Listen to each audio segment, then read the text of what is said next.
ನಿವೃತ್ತ RTO ಅಧಿಕಾರಿಯಾದಂತಹ ಶಕೀಲ್ ಶಫಿ ಅಹಮದ್ ಅವರು live ಅಲ್ಲಿ ಜಾಯಿನ್ ಆಗ್ತಾ ಇದ್ದಾರೆ. ಸರ್ ನಮಸ್ತೆ.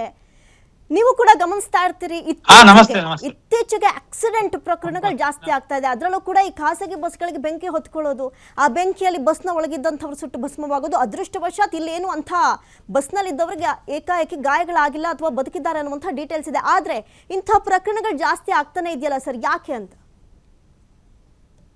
ಇದು ಕಾರಣ ಏನಂದ್ರೆ ಈ ಬಸ್ಸಸ್ಗೆಲ್ಲ ಸ್ಪೀಡ್ ಕಂಟ್ರೋಲ್ ಇದೆ. ಜಾಸ್ತಿ ಹೈ ಸ್ಪೀಡ್ ಇಲ್ಲಿ ಹೋಗಕ್ ಆಗಲ್ಲ ಲೇಟೆಸ್ಟ್ ಟೆಕ್ನಾಲಜಿಲಿ.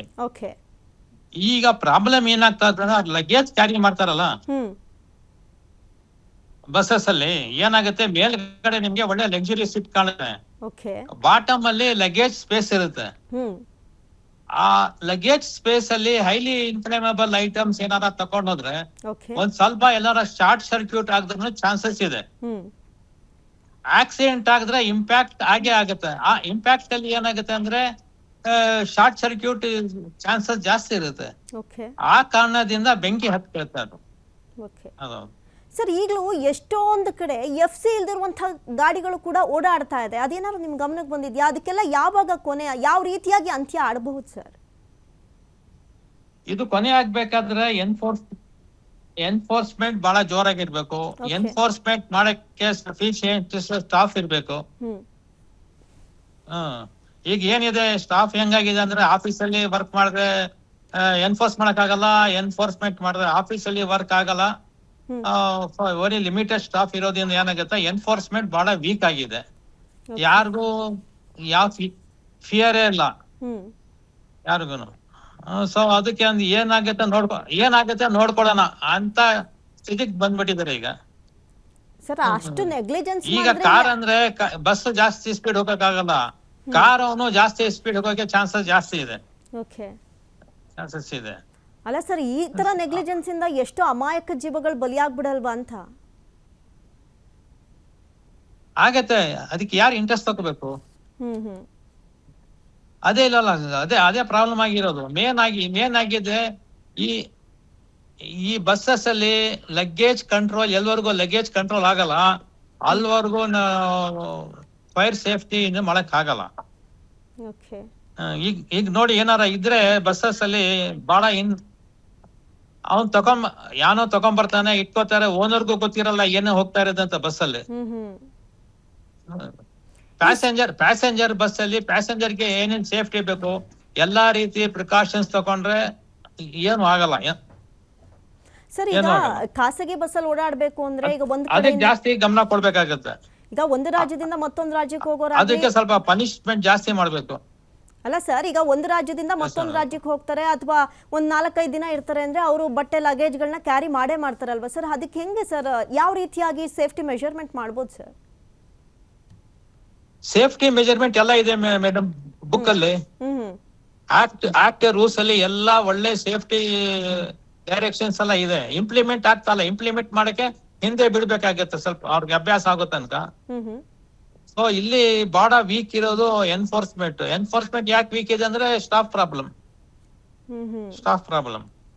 ಯಾಕಂದ್ರೆ ಈಗ day by day vehicle population, ಜನರಿಂದ ಜಾಸ್ತಿ ವೆಹಿಕಲ್ ಪಾಪ್ಯುಲೇಷನ್ ಜಾಸ್ತಿ ಆಗ್ತಾ ಇದೆ. ಈಗ ಬೆಂಗಳೂರಲ್ಲಿ ಎಷ್ಟು ಪಾಪ್ಯುಲೇಷನ್ ಇದೆ ಅದಕ್ಕೆ ಸ್ವಲ್ಪ ಜಾಸ್ತಿ ವೆಹಿಕಲ್ ಪಾಪ್ಯುಲೇಷನ್ ಇದೆ. ಈ ರೋಡ್ ಕೂಡ ಒಳ್ಳೆ ರೋಡ್ ಕಂಡೀಷನ್ ಬಂದಿದೆ, ಎಲ್ಲಾ ಕಡೆ ಡಬಲ್ ಬಂದಿದೆ. ಇದು ಸಿಂಗಲ್ ರೋಡ್ ಅಲ್ಲಿ ಬಹಳ ಕೇರ್ಫುಲ್ ಆಗಿರ್ಬೇಕು. ಕಾರ್ ಓಡಿಸೋರಾಗ್ಲಿ ಬಸ್ ಓಡಿಸೋರಾಗ್ಲಿ ಕೇರ್ಫುಲ್ ಆಗಿ ವೆಹಿಕಲ್ ಓಡಿಸ್ಬೇಕು. ಮತ್ತೆ ಇಂಥ ಟೈಮ್ ಅಲ್ಲಿ ಈ ಬಸ್ಸಸ್ಗೆಲ್ಲ ಒಳ್ಳೆ ಟ್ರೈನ್ ಅಪ್ ಡ್ರೈವರ್ಸ್ಗೆ ಅಪಾಯಿಂಟ್ ಮಾಡ್ಬೇಕು ಅವರು. ಈಗ ಡ್ರೈವರ್ಸ್ಗೆ ಬಹಳ ಡಿಮ್ಯಾಂಡ್ ಇದೆ ಅಂತ ಹೇಳಿ ಸಿಕ್ದವ್ರ ಕೈಗೆಲ್ಲ ಸ್ಟೇರಿಂಗ್ ಕೊಟ್ಬಿಟ್ರೆ ದಿಸ್ ಇಸ್ ದ ಚಾನ್ಸಸ್. ಈಗ ಡ್ರೈವರ್ಸ್ ಬಹಳ ಡಿಮ್ಯಾಂಡ್ ಇದೆ. ಈಗ ಎವ್ರಿಬಾಡಿ ನೀಡ್ ಎ ಡ್ರೈವರ್ ಹಂಗಾಗ್ಬಿಟ್ಟಿದೆ ಬೆಂಗಳೂರಲ್ಲಿ. ಸರ್, ಈಗ ಸಾಮಾನ್ಯವಾಗಿ ಪಾರ್ಕಿಂಗ್ ಪ್ರಾಬ್ಲಮ್ ಸರ್, ಸಾಮಾನ್ಯವಾಗಿ ಈ ರೀತಿಯಾದಂತಹ ಖಾಸಗಿ ಬಸ್ಗಳಲ್ಲಿ ಸೇಫ್ಟಿ ಮೆಜರ್ಮೆಂಟ್ ಅಂತ ಏನೇನೆಲ್ಲ ಇರುತ್ತೆ ಸರ್? ಸೇಫ್ ಮೆಜರ್ಮೆಂಟ್ ಪ್ರಕಾರ ನೋಡಿದ್ರೆ ಎಲ್ಲ ಇರುತ್ತೆ. ಈಗ ಎಲ್ಲಾ ಸೀಟ್ಗೂ ಸೀಟ್ ಬೆಲ್ಟ್ ಇರುತ್ತೆ. ಈಗ ಮೊದ್ಲು ಏನಿತ್ತು ಬರೀ ಫ್ರಂಟ್ ಸೀಟ್ ಗೆ ಮಾತ್ರ ಸೀಟ್ ಬೆಲ್ಟ್ ಬರ್ತಾ ಇತ್ತು. ಈಗಂತ ವೆಹಿಕಲ್ಸ್ ಗೆಲ್ಲ ಬಸ್ ಇದ್ರೇನು ಜಸ್ಟ್ ಲೈಕ್ ಫ್ಲೈಟ್ ಅಲ್ಲಿ ಯಾವ ರೀತಿ ಸೀಟ್ ಬೆಲ್ಟ್ಸ್ ಇರುತ್ತೆ ಅದೇ ರೀತಿ ಬಸ್ ಸೀಟ್ ಬೆಲ್ಟ್ ಇರುತ್ತೆ. ಅದು ಫೈರ್ ಎಕ್ಸ್ಟಿಂಗ್ವಿಷರ್ ಅಲ್ಲಿ ಇಟ್ಟಿರ್ತಾರೆ. ಫಸ್ಟ್ ಏಡ್ ಬಾಕ್ಸ್ ಇರುತ್ತೆ. ಸ್ಪೀಡ್ ಗವರ್ನರ್ ಹಾಕಿರ್ತಾರೆ, ಜಾಸ್ತಿ ಸ್ಪೀಡ್ ಹೋಗ್ಬಾರ್ದು ಅಂತ ಹೇಳಿ. ಗವರ್ಮೆಂಟ್ ಲೆವೆಲ್ ಅಲ್ಲಿ ಏನೇನ್ ಸೇಫ್ಟಿ ಮಾಡ್ಬೇಕು ಎಲ್ಲ ಆಕ್ಟ್ ರೂಲ್ಸ್ ಮಾಡಿ ಇಟ್ಟಿದ್ದಾರೆ ಅವರು. ಬಟ್ ಇಂಪ್ಲಿಮೆಂಟ್ ಮಾಡ್ಬೇಕಾದ್ರೆ ಸ್ವಲ್ಪ ಎಲ್ರಿಗೂ ಟ್ರೈನ್ ಅಪ್ ಡ್ರೈವರ್ ಬೇಕು. ಅವ್ರ ಇಂಟ್ರೆಸ್ಟ್ ತಗೋಬೇಕು. ಸರ್, ಈಗ ಮೊದಲಿದ್ದಂತ ಈ ಓನರ್ಸ್ ಎಲ್ಲ ಡ್ರೈವರ್ಸ್ ಗೆ ಆಗ ಟ್ರೈನಿಂಗ್ ಕಳಿಸ್ಬೇಕು. ಅವ್ರ ವರ್ಕಿಂಗ್ ಅವರ್ಸ್ ಲಿಮಿಟ್ ಮಾಡಬೇಕು. This practical problem. ಥಿಯರಿಟಿಕಲಿ ಎಲ್ಲ ಸರಿ ಇದೆ. ಪ್ರಾಕ್ಟಿಕಲ್ ಫೇಲ್ಯೂರ್ ಆಗ್ತಾ ಇರೋದು ಪ್ರಾಕ್ಟಿಕಲ್ ಅಲ್ಲಿ. ಸರ್, ಈಗ ಮೊದಲಿದ್ದಂತಹ ಖಾಸಗಿ ಬಸ್ಗಳ ಸ್ಪೀಡ್ ಲಿಮಿಟ್ ಎಷ್ಟಿದೆ ಮತ್ತೆ ಇತ್ತೀಚೆಗೆ ಬರ್ತಾ ಇರುವಂತಹ ಇಂಥ ಅವಘಡಗಳನ್ನೆಲ್ಲ ನೋಡಿದ್ಮೇಲೆ ಬರ್ತಾ ಇರುವಂತಹ ಬಸ್ಗಳ ಸ್ಪೀಡ್ ಲಿಮಿಟ್ ಎಷ್ಟಿರುತ್ತೆ ಸರ್? ರೋಡ್ ಮೇಲೆ ಡಿಪೆಂಡ್ ಆಗುತ್ತೆ madam.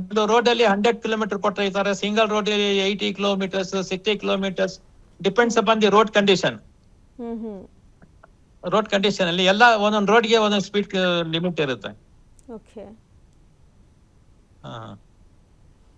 Okay sir, okay, thank you so much sir TV5 ಒಟ್ಟಿಗೆ ಮಾತನಾಡಿದ್ದಕ್ಕಾಗಿ. ಸೊ ಎಲ್ಲರೂ ಇಂಟ್ರೆಸ್ಟ್ ತಗೊಂಡ್ರೆ ಸರಿ ಹೋಗುತ್ತೆ. ಮೇನ್ ಅಂದ್ರೆ ಡ್ರೈವರ್ಸ್ಗೆ ವರ್ಕಿಂಗ್ ಅವರ್ಸ್ ಲಿಮಿಟ್ ಮಾಡ್ಬೇಕು. ಅವ್ನ್ ರಾತ್ರಿ ಎಲ್ಲಿಂದ ಬರ್ತಾನೆ ಮತ್ತೆ ಬೆಳಿಗ್ಗೆ ಇನ್ನೊಂದು ಬಸ್ ಅಲ್ಲಿ ಕೂತ್ಕೊಂಡ್ರೆ ಕಷ್ಟ ಆಗುತ್ತೆ ಅದು. ಸರ್, ಈಗ ನೀವು ನಿವೃತ್ತ RTO ಅಧಿಕಾರಿ, ನೀವು ನೋಡಿರುವಂತಹ ಎಕ್ಸ್ಪೀರಿಯನ್ಸ್ ಅಲ್ಲಿ ಸರ್ಕಾರಕ್ಕೆ ನೀವು ಯಾವ ರೀತಿಯಾದಂತಹ ಒಂದು ಮನವಿ, ಇಂಥದ್ದು ಮಾಡ್ಕೊಂಡ್ರೆ ಇಂಥ ಅವಘಡಗಳು ಕಡಿಮೆ ಆಗಬಹುದು ಅಂತ ಒಂದು ಸಂದೇಶ ಕೊಡೋದಕ್ಕೆ ಇಷ್ಟಪಡ್ತೀರಾ ಸರ್? ಹೌದು, ಏನಂದ್ರೆ ಈ ಸ್ಪೆಷಲ್ ಈ ಬಸ್ಸಸ್ ಇದೆಯಲ್ಲ, ಈ ಬಸ್ಸಸ್ ಅಲ್ಲಿ ಏನಾಗುತ್ತೆ, ಈ ಬಾಟಮ್ ಹಾಫ್ ಪೋರ್ಷನ್ ಲಗೇಜ್ ಗೆ ಇಟ್ಟಿರ್ತಾರೆ. ಆ ಲಗೇಜ್ ಅಲ್ಲಿ ಪ್ಯಾಸೆಂಜರ್ ಸೂಟ್ ಕೇಸ್ಗೆ ಅಂತ ಜಾಗ ಮಾಡಿದ್ದಾರೆ. ಆ ಪ್ಯಾಸೆಂಜರ್ ಸೂಟ್ ಕೇಸ್ ಜಾಗ ಬಹಳ ಮಿಸ್ಯೂಸ್ ಆಗ್ತಾ ಇದೆ. ಅದರ ಮೇಲೆ ಜಾಸ್ತಿ ಗಮನ ಕೊಡ್ಬೇಕಾಗುತ್ತೆ. Accident is unavoidable. ಆಕ್ಸಿಡೆಂಟ್ ಆಗಿದ್ರೆ ಇಂತ ಸಂದರ್ಭ ಯಾಕೆ ಬರುತ್ತೆ ಅಂದ್ರೆ ದಿಸ್ ಇಸ್ ದ ರೀಸನ್. ಈ ಆಕ್ಸಿಡೆಂಟ್ ಆಗ್ತಾನ ಇಂಪ್ಯಾಕ್ಟ್ ಜೋರಾಗಿ ಆಗುತ್ತೆ. ಜೋರಾಗಿ ಆದ್ರೆ ಆಗುತ್ತೆ, ವೈರ್ ಆ ಕಡೆ ಈ ಕಡೆ ಆಗಿ ಶಾರ್ಟ್ ಸರ್ಕ್ಯೂಟ್ ಆಗುತ್ತೆ.